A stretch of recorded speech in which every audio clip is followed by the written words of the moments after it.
Hey sweet friends, we are taking an extension cord, styrofoam, and a plate and making some beautiful spring home decor. Thank you so much for watching. This is Okay at Home DIY, and I am Zaina. So in true upcycle repurpose fashion, I'm taking wood from some wood window blinds. These are cut down to around 11 inches long. 4 pieces are needed to cover across my tag sign, but I am going to need to cut off about 1/4 inch. Just using my straight edge to do that and a ruler. So with my extension cord, I'm cutting it the length of my piece of wood here, and I went ahead and cut off the ends so I knew exactly how much I had to work with. I do about 3 pieces of this extension cord. So my whole goal is to make it look like the wainscoting that you see on the bottom of cottage country houses. And so I'm going to go ahead and glue a piece of the panel down or a piece of wood down, and then I'm going to come in with a piece of extension cord. And my whole goal is to get the glue behind the wood and behind the extension cord so it doesn't come smushing up into the front of my piece. So I glue the top down, and then I glue the remainder of that extension cord piece down. I repeat this process across my whole tag sign. This tag sign is just an upcycled tag sign from Dollar Tree. Once done all the way across, I paint that with some Moss Waverly chalk paint. This is part of Just Our Imaginations playlist that'll be linked in my description box below, as well as the ladies' channels that host Kathy Jo DIY and Rustic and Lace DIY, and their guest host is the Singing Crafty Crafter. All these ladies will be linked in my description box below, so if you like outside of the box creativity with these items, go check out that playlist.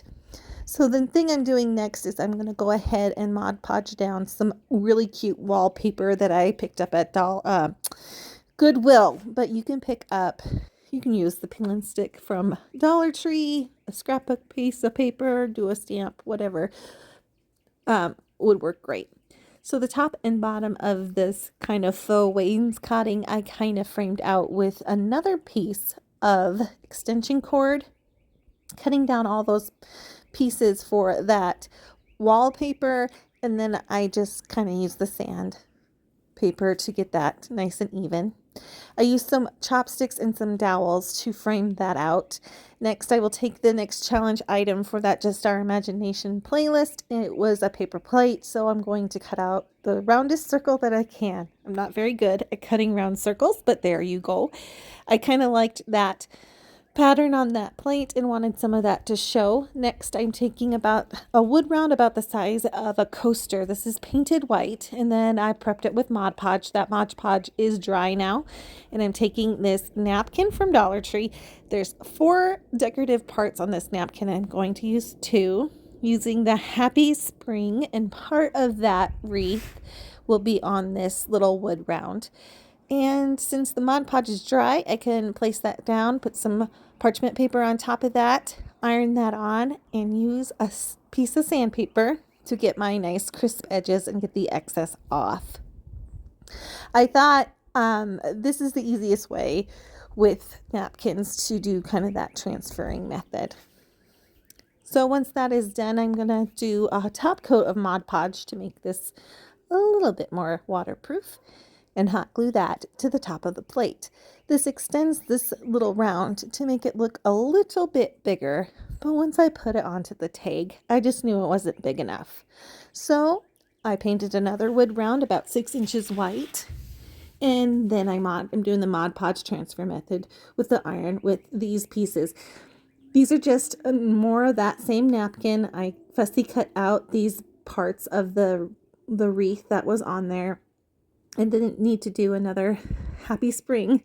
And this just takes the image and elongates it or make it even larger. So the whole thing is just a little bit bigger.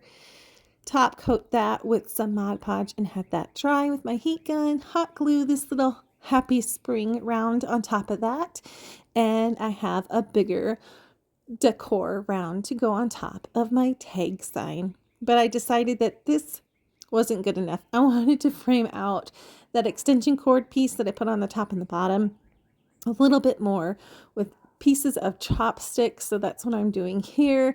I get down some chopsticks with my miter shears there, and then coming back in with some Waverly chalk paint in the color moss. I thought the green of the moss and the green in the wallpaper looks really well. Went ahead and just hot glued that onto my take sign.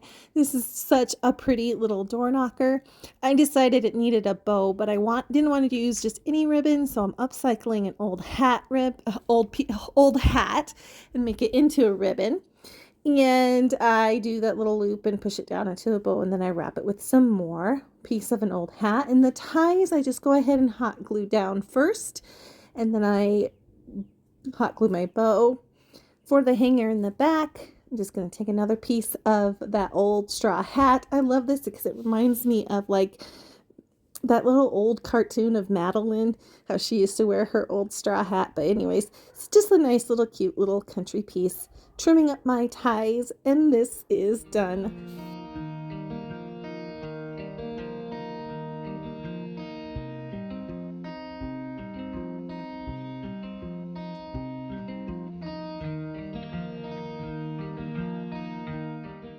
My next challenge piece or challenge item was styrofoam, so I'm going to create some carrots and starting out creating a cone with some upcycled tag board. This is from an old gift box, and I just cut the bottom off and I made a cone, and I kept twisting and twisting so it would be the size of the 3-inch foam ball that I cut in half. So hot glue that down, hold it to keep its shape. I trim it down as best I can to keep it round and even. And then I'm going to go ahead and hot glue in that styrofoam half ball on both of the cones with both of the half cut styrofoam balls. Next, the greenery I'm using is just greenery I took off of a flower from Dollar Tree. I had this in my stash for a while.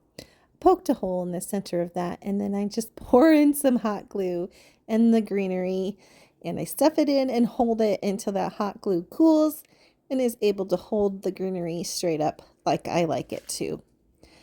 Next, I'm going to go ahead and use some Dollar Tree yarn. This is like a burnt orange color. I've had this in my stash so long I remember actually buying it for $1.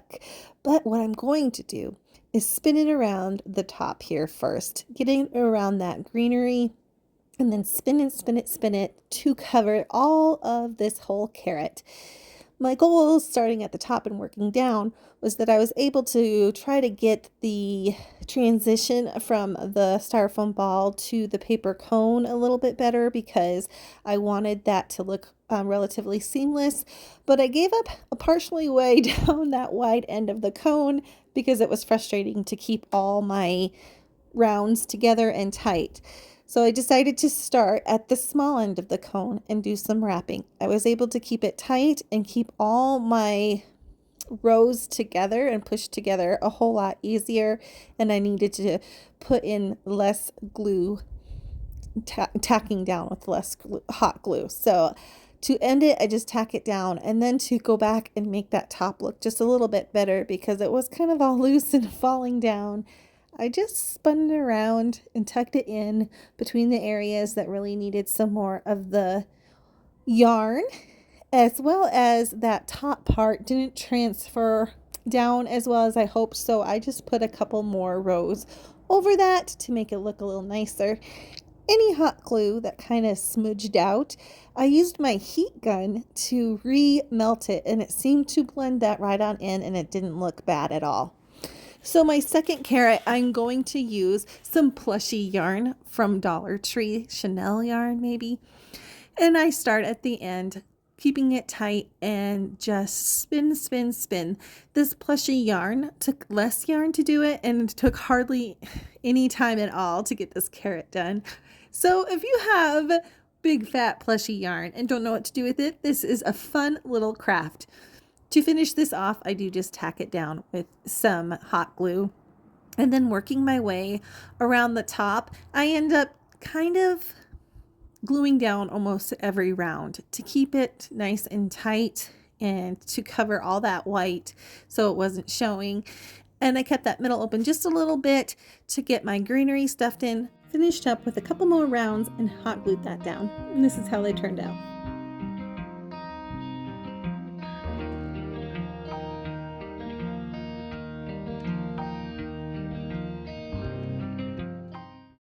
So another idea for styrofoam are these bunnies you can get from a Dollar Tree. Now, I don't know if you can get them this year, but they've been there a couple years. I've had this in my stash for so long. I decided this year was the year I was going to do something with it.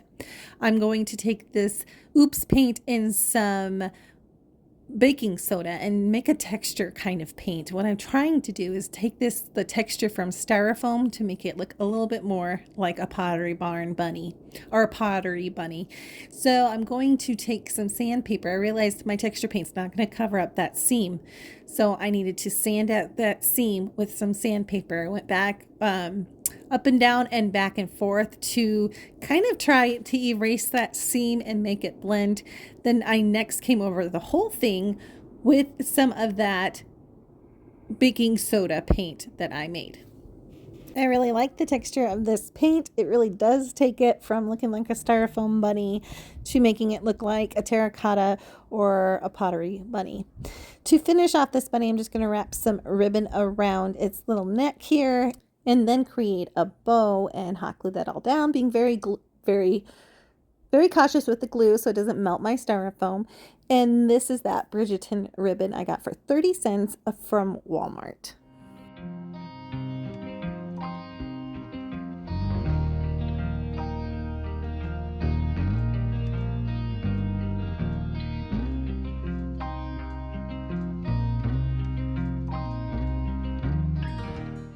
Bonus craft.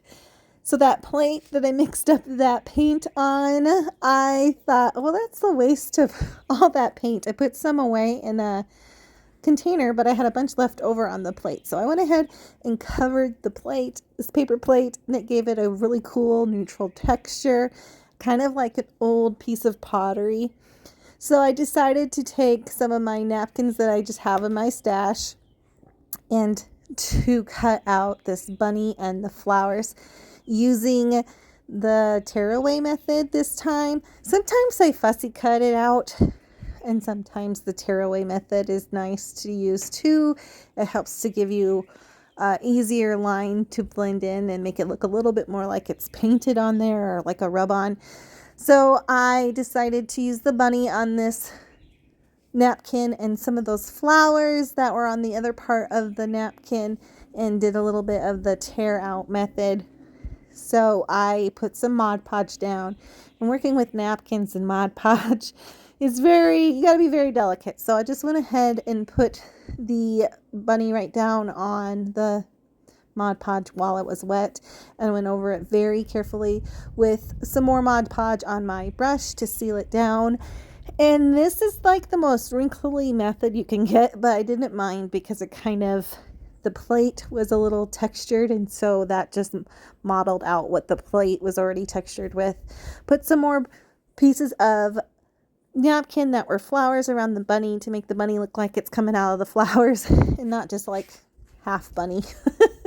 And then I put some more napkin flowers down, just a little bit with that Mod Podge, then just one more piece. And then after it was all dry, I came in with some moss around the edge. I just think this looked a lot like a little piece of pottery, a pottery plate that was decorated. I don't know. It was a fun little bonus project from all of it, and it just came because I didn't want to throw it away after it had all that baking soda paint on there, and it gave it some substance, and it made it look completely different than a paper plate.